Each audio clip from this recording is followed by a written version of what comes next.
welcome to all of you. Today we have a very renowned integrative medicine expert, Dr. Shashikant, with us. So let's welcome him. Welcome, Doctor. Thank you. So today we would like to understand the need of integrative medicine, as many of us know that every medical system has its own limitations and its own merits also. But is it possible to integrate the best of all systems of medicine to for the benefit of human being? Yes, this is one of the most beautiful idea where in this healthcare sector there are two approaches. One is a holistic approach and another one is a reductionist approach. Integrative concept is not new one. It's very most ancient one where even from the time of Hippocrates he was considered to be one of the holistic doctors. If you read the history and then you get to know about the details of history in integrative medicine. But for specifically for the large country like India, integrative medicine is one of the basic need of this hour, and most of us as a hugely populated country, second largest country, we are just focusing on our healthcare in terms of go and get your health checked up in the best corporate hospital and forget it. And then you switch on with your routine lifestyle, whatever we have lifestyle, modern chaotic, sympathetic overactivity lifestyle where specifically if you dig out and search and find out the WHO profile and check the statistical data where you will get 51 million people die every year due to various diseases. Amongst that, 41 million people will die because of the diseases which can be prevented. So those are called as NCDs, non-communicable diseases. So four most common non-communicable diseases are cardiovascular disorders, heart attack and hypertension most commonly.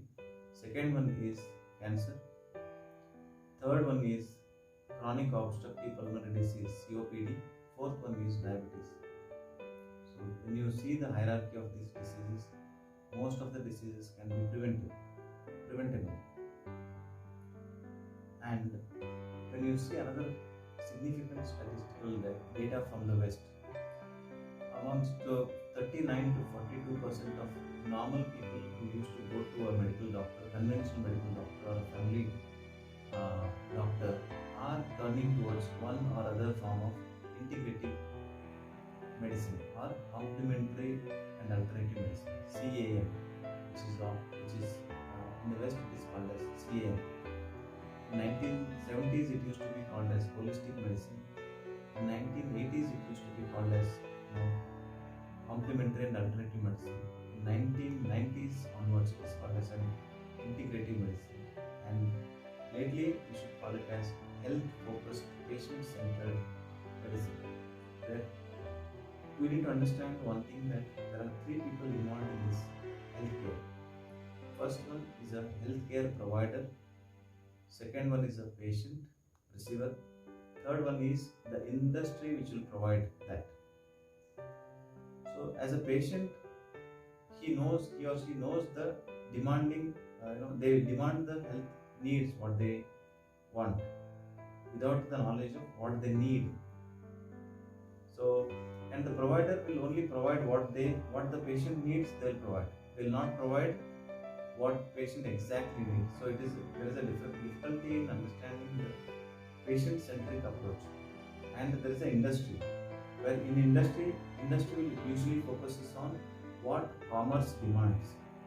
This is very very specific topic. Patient, doctor, healthcare provider and the industry. So all these three people are not very much in tune. So what should be the focus? Focus should be the patient-centric emphasis where they focus on the health care, not on the sick care. what all the corporate hospitals right now they are focusing on is absolutely sick care. In the name of preventive health care, what they are doing is blood tests, scans, and this and that. Nothing more than that. So integrative medicine is a holistic concept where patient-centric focus, where a doctor, healthcare provider, and the patient will decide what is best for them, less cost, less invasive, and more effective complementary therapies. And these complementary therapies should be evidence-based as much as possible. So this is a need of an hour for the integrative medical system. Very beautifully explained. So these days, there is no dearth of people who proclaim that only their pathy is great, their system of medicine is great.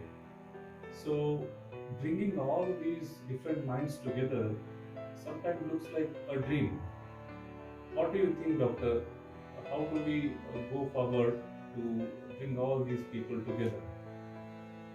This is one of the most difficult aspect where we have been grown in the system of divisive politics. So let it be any party which you think of, or the Britishers what you think of. It is a divisive politics. So there is also a divisive politics in the healthcare sector, saying that allopathy practice, you do this practice, Ayurveda practice, you do this practice, don't touch allopathy, don't you know. So all these pathis are fighting amongst themselves, forgetting the need of the patient. And because of this, there is one specific research, two research I would like to share in this. 78% of the people who are taking one or other alternative medical therapies will not inform the doctor, conventional medical doctor, regarding their treatments. Why? Because there is no sync between the different pathis. Allopathy will fight with Ayurveda, Ayurveda will fight with homeopathy, homeopathy will fight with naturopathy. So there is no common platform for all these four different streams of medical systems or indigenous Indian medical systems. There is no common platform. Ayush works in a different way, ICMR works in a different way, Indian Medical Association works in a different way. So everybody is working, everybody is proclaiming that they are great, but none of them wants to prove it based on the research evidence. Or even if they prove it, there is no governing body which will understand all these different streams of medicines without the fight. Where is the sync between all these medicines? And if we are able to create a sector where different streams of medical doctors will come to one particular platform and then they work on a patient. So this will be one of the most beautiful aspect of healthcare system that only Indian healthcare system can provide. I'll give very interesting, beautiful hidden content is Indian medical system, especially Ayurveda, is one of the most ancient living medical system of the world. You see that? One of the most ancient living medical one of the most ancient, see these words, one of the most ancient, still a living and a complete system of healthcare. If at all you can find it in Ayurveda with 8 branches, Ashtanga Ayurveda. And another research says that past 50 to 58 years, whatever is the syllabus which is there for Ayurveda teaching is still same. All the teachings are same. So there should be more inclination for Ayush department or so-called government agencies to focus on emphasizing how best these people can grow. If at all we want Ayurveda and Yoga to come in the forefront, you need to provide opportunities like what I'll give you an example, which can be, and you can take it in a revolutionary concept. Is every medical hospital of China must and should have traditional Chinese medicine unit in them. Otherwise, the mainstream medical system will not be approved. The hospital will not be approved unless you have an integrated medical unit where there is a complete focus of complete system of traditional Chinese medicine. Acupuncture, acupressure, manipulative therapies of China. So this is where the revolutionary system or the government willpower is what is needed. If at all we can provide that and give an opportunity for an Ayurveda doctor to practice what he has been studying with an understanding, with an acceptance that he must and should practice emergency medicine. Because when you have a patient in front of you with a medical need, you need to have a system where patient is saved first, not fighting. In the fight between two parties, patient is dead, is of no use. On both parties is not useful. So doctors should be given enough emphasis with due respect, with the due research emphasis and monetary benefit. Especially for the Ayurveda medical doctors and especially for MBBS doctors who are now here or nowhere. So this is a system where in between people, where at a grassroots level, these are the people who are going to reach to different villages, reachable areas, non-reachable areas and reachable areas. These people can rely on. There should be emphasis to have a common platform, integrated platform.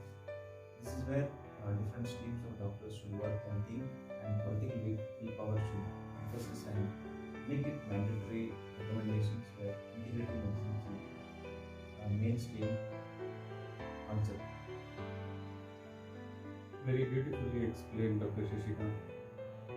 So, somebody like you who is dedicatedly working in the field of integrated medical system to create an ecosystem where the different streams of medicine can work together, as you are propagating this through your very ambitious institute by name Ayurveda Yoga. We means the whole society is definitely looking forward to you to take the initiative and lead the society, because there has to be someone who has to take the initiative to tie the bell in cat's neck. So, hoping you to be that role model.